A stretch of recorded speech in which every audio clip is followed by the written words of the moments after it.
Hi friend, কেমন আছো তোমরা? আশা করি ভালো আছো। আমিও খুব ভালো আছি। আজ আমি তোমাদের সাথে শেয়ার করব রথযাত্রা উপলক্ষে মুচমুচে রসালো খাস্তা খাজা। এই খাজাটি তৈরি করা এতটা সহজ যে এই ভিডিওটি না দেখলে তোমরা কেউ বুঝতেই পারবে না। আর এইভাবে তৈরি করলে হবে খাস্তা, মুখে দিলেই মিলিয়ে যাবে।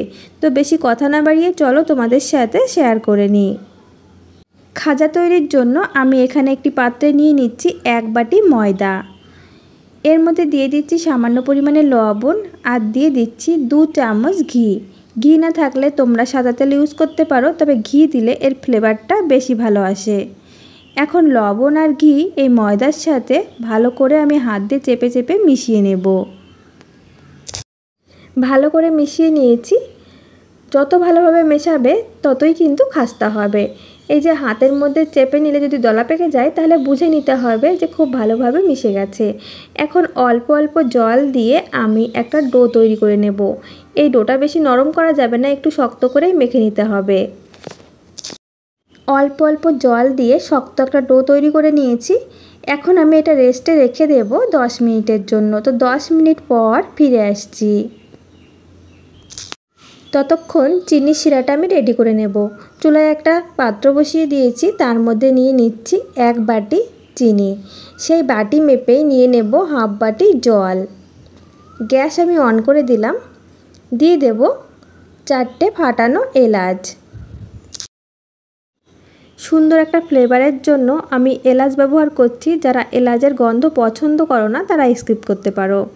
এখন আমি কিছুক্ষণ জাল করে নেব। কিছুক্ষণ জাল করে নিয়েছি। এখন আমি একটু চেক করে নিচ্ছি। এইভাবে নিলে যদি একটা তারের মতো হয় তাহলে বুঝে নিতে হবে একদম পারফেক্ট খাজা তৈরির জন্য।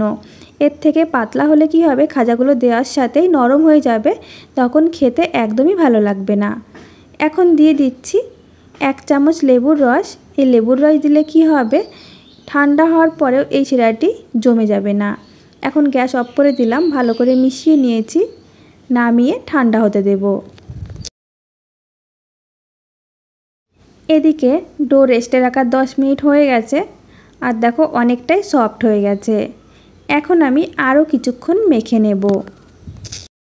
ভালো করে মেখে নিয়েছি। এখন এই ডো থেকে আমি 2টি লেচি কেটে নিচ্ছি।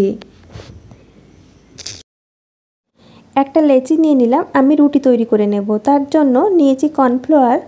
কর্নফ্লাওয়ার না থাকলে ময়দা দিয়েও রুটিটা বেলে নিতে পারো, তবে কর্নফ্লাওয়ার দিয়ে বেললে যতটা পাতলা করবে ঠিক ততটাই পাতলা হবে। এই রুটিটা আমি বেলবো একটু বড় আর পাতলা করে।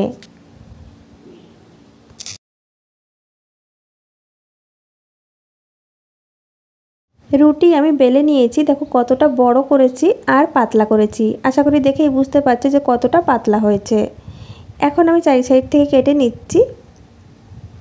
চৌকো চেপে কেটে নেব যাতে রোল করতে সুবিধা হয়। আর সাইডের যে অংশগুলো আছে আমি সেগুলো ফেলে দেব না। যে লেচিটা আছে তার মধ্যে দিয়ে আবারও রুটি তৈরি করে নেব। এখন একটা ব্রাশের মধ্যে কিছুটা ঘি লাগিয়ে নিয়েছি। সেই ঘি আমি এই রুটির উপর ভালো করে লাগিয়ে নিচ্ছি। ঘি না থাকলে তোমরা সাদা তেল ইউজ করতে পারো।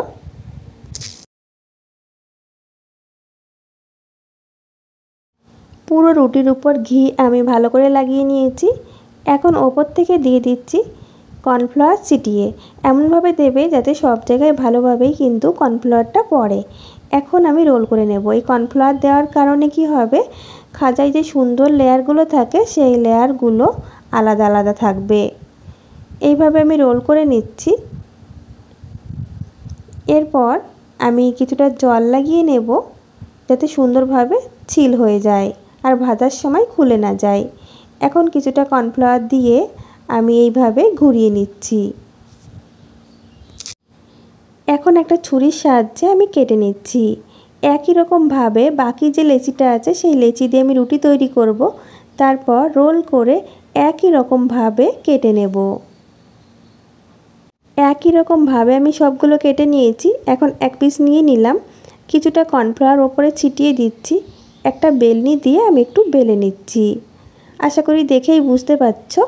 এই যে বেলে নেওয়া হয়ে গেছে। এই কাজটি তোমরা হাত দিয়ে চেপে নিয়েও করতে পারো, তবে বেলনি দিয়ে বেললে সুবিধা হবে। একই রকমভাবে আমি সবগুলো এইভাবে বেলে নেব। সবগুলো একই রকমভাবে আমি বেলে নিয়েছি। এখন ফ্রাই করার জন্য চলে যাব চুলাতে। আমি খুবই দুঃখিত, ফোনে প্রবলেমের কারণে ফার্স্টে যে ফ্রাই করেছিলাম সেই ফ্রাই করার ভিডিওটি আমি তোমাদের সাথে শেয়ার করতে পারলাম না, কারণ আমার ফোনটি সুইচ অফ হয়ে গেছিলো। তো সুইচ খুলতে অনেকটা টাইম লেগেছে, আর এদিকে তেলটাও গরম হয়ে গেছিলো, তাই আমি বেশ কয়েকটা ভেজে নিয়েছি। তো যাই হোক, ওই গরম তেলের মধ্যে আমি আরও দুটি দিয়ে দিলাম। এরপর আমি 2টি চামচ ইউজ করছি, আর সেই চামচ দিয়ে মাঝের দিকে একটু ফাঁকা করে নিয়ে গরম তেল দিয়ে দিচ্ছি। এতে করলে কি হবে, এই লেয়ারগুলো খুলে আসবে, দেখতেও ভালো লাগবে, খেতেও ভালো লাগবে।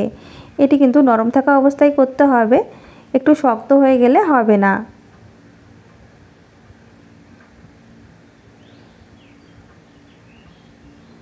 তো আমি আরও 2টি দিয়ে দিচ্ছি। এই সময় কিন্তু লো ফ্লেমে রেখে এই কাজটি করতে হবে, হাই ফ্লেমে রেখে করতে যাবে না, তাহলে পুড়ে যাবে, খেতে একদমই ভালো লাগবে না। একই রকমভাবে আমি এই দুটিও মাঝে ফাঁকা করে গরম তেল এইভাবে দিয়ে দেব। দেখো কত সুন্দরভাবে লেয়ারগুলো আলাদা হয়ে যাচ্ছে। এখন আমি উল্টে দিচ্ছি। দেখো কত সুন্দর একটা কালার এসছে। এইভাবে উল্টে পাল্টে দু সাইড সুন্দর একটা কালার করে ভেজে নেব। দু সাইড উল্টে পাল্টে সুন্দর একটা কালার করে আমি ভেজে নিয়েছি। এখন আমি তুলে নিচ্ছি। একই রকমভাবে বাকিগুলো আমি ভেজে নেব। একই রকমভাবে সব খাজাগুলো আমি ভেজে নিয়েছি আর ঠান্ডাও করে নিয়েছি। দেখো কত সুন্দর লেয়ারগুলো বোঝা যাচ্ছে। আর এদিকে দেখো এই চিনি শিরাটাও ঠান্ডা হয়ে গেছে, আর একটুও জমে যায়নি লেবুর রস দেওয়ার কারণে। এখন এই ঠান্ডা শিরার মধ্যে আমি এই ঠান্ডা খাজাগুলো দিয়ে দিচ্ছি। একটু দু সাইড উল্টে পাল্টে এই শিরাটা ভালো করে লাগিয়ে নেব। এরপর আমি তুলে নিচ্ছি। ভালো করে এই চিনির শিরাটা আমি ঝরিয়ে নেব। চিনির শিরা ভালো করে ঝরিয়ে নিয়ে একটা প্লেটের মধ্যে সাজিয়ে নিচ্ছি। তোমরা যদি সংরক্ষণ করতে চাও তাহলে কাচের বয়ামে ভরে 5 থেকে 6 মাস সংরক্ষণ করে রাখতে পারবে। তো দেখেছো বন্ধুরা, এই খাস্তা খাজা তৈরি করা কতটা সহজ। একবার তৈরি করলে বারবার খেতে ইচ্ছা করবে। এতটাই খাস্তা হয় যে মুখে দিলেই মিলিয়ে যাবে। তো বন্ধুরা, তোমাদের কাছে আমার এই রেসিপিটা কেমন লেগেছে? আশা করি ভালো লেগেছে। ভালো লাগলে লাইক, কমেন্ট এবং শেয়ার করে দিও।